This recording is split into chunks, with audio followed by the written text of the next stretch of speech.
faster than a speeding bullet. If you only knew the power of the dark side. More powerful than a locomotive. Hulk! Smash! Able to leap tall buildings at a single bound.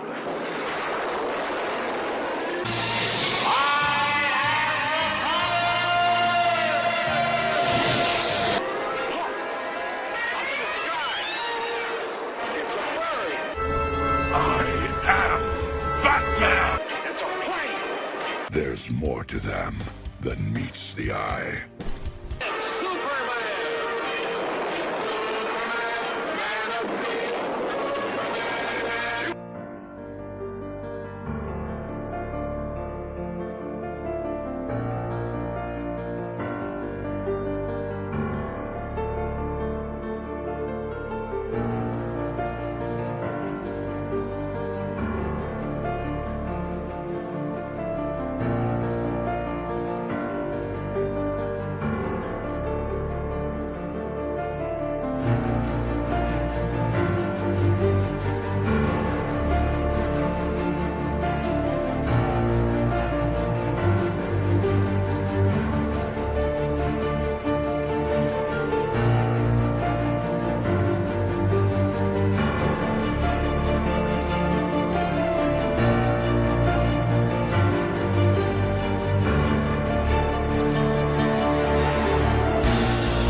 Welcome to Chuckles Crypt here on Rhode Island Free Radio, and we're going to the second part of the Planet of the Apes, and we'll have to go back to the originals because a half an hour is not enough time. It was not. I mean, we didn't even discuss each movie. Never mind comic book line. I'm saying next year, about this time, we should do a full hour just on the original. What do you say, Mr. Garner? I'm up for it.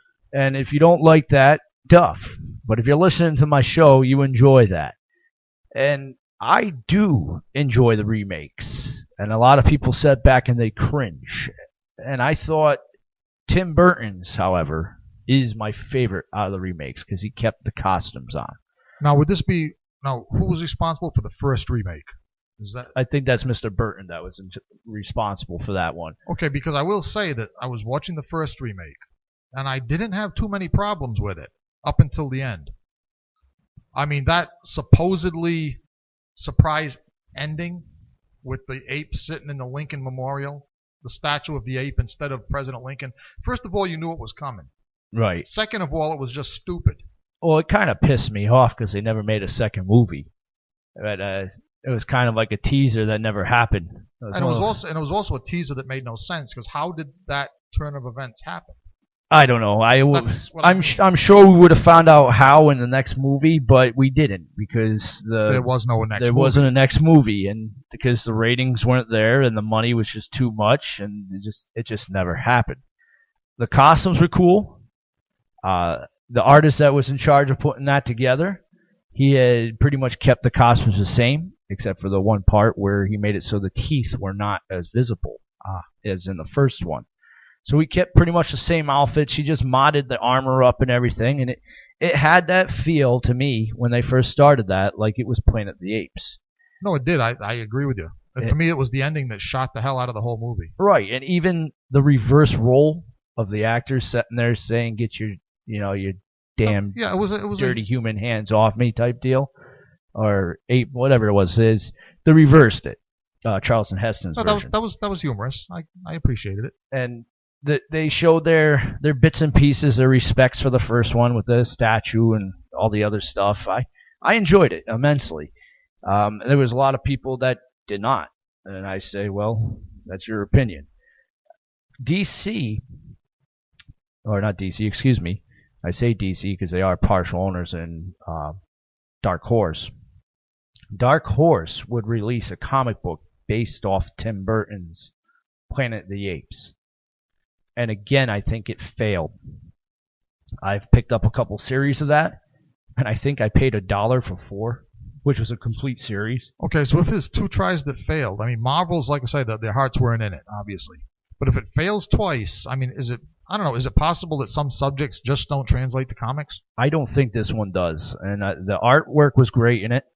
It's just the story was boring. And you, the fans out there listening to Chuckles Crypt, you can pick it up and read it yourself. Trust me, they're cheap enough. You can get a full series for $1. I think the most expensive series out of that was maybe $10, and that's because it had like 6 or 8 to them. But they don't catch my attention. I think you maybe hit on the situation, the reason too, because you mentioned that the stories, they don't grab the attention. The stories are just the artwork can be good, but the stories are just not there. And I'm thinking that maybe that's because there's just, and I don't mean this in a bad way, sometimes it just happens. There's just not that many different stories that you can tell about this concept. Right. In other words, it's either the humans land on the ape planet and it's the satire, or it's the apes taking over the human planet, which is slave allegory and revenge. I mean, there's not too much. There's not really too many directions you can take the story. And the movie itself, I'll go on record again, and I like saying that, but I enjoyed it. However, the toy line, and I mentioned this about the first one, and I am a nerd, would not appeal to the kids. And way back yonder, there used to be a toy mall in Rhode Island Mall, which that place doesn't exist anymore.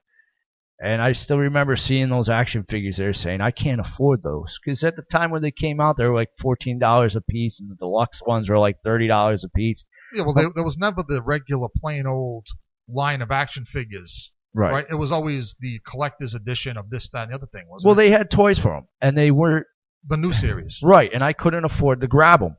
2 weeks later, they were dropped down to $1 and $2 a piece because the kids were not buying them. Now, I remember very vaguely because I wasn't interested in collecting anything from the new series because I didn't think that much of it.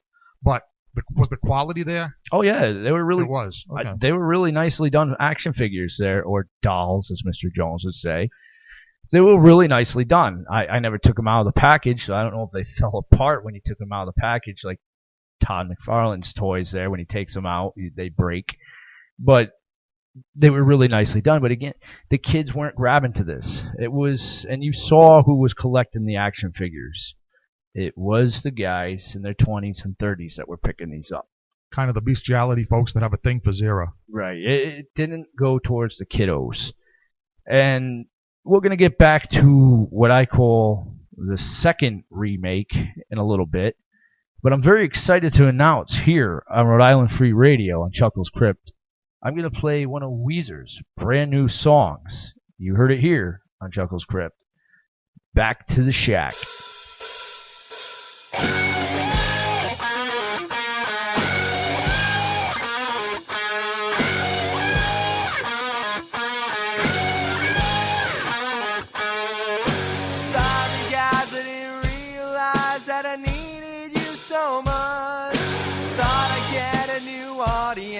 I forgot that disco sucks. Ended up with nobody and I started feeling numb. Maybe Var should play the lead guitar and Pat should play the drum. Take me back to the shack, with the lightning strap.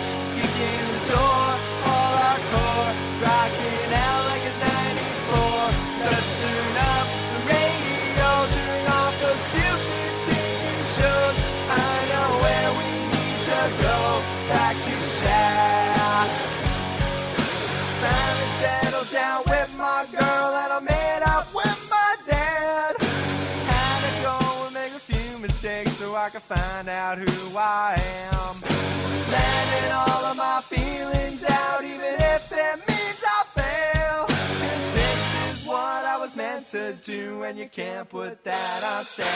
Take me back, back to the shack, back to the shack with the lightning strap. Kicking the door, all hardcore, rocking out like it's 94. Let's turn up radio, turn off those stupid singing shows. I know where we need to go, back to the shack. We belong in the rock world.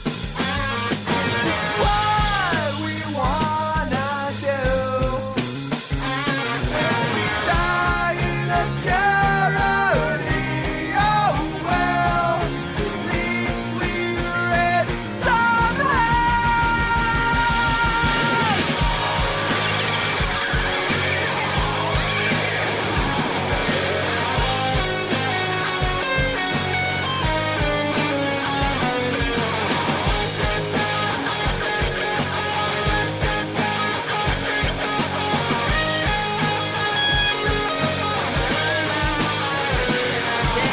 Back, back to the shack, back to the shack with the lightning strap. Kicking the door, all hardcore, rocking out like a 94. Let's turn up the radio, turn off the stupid singing shows. I know where we need to go, back to the shack. Let's turn up the radio, turn off the stupid singing shows. I know where we need to go, back to the shack. Mr. Garner, have you heard the new Weezer song yet? No, I haven't. Are you a fan of Weezer's? Not Yeah, I can so- see like you're making the hand gestures. I'm trying to be diplomatic here because there's a difference between a bad band and a band I'm just not into their style. Right. There's a difference.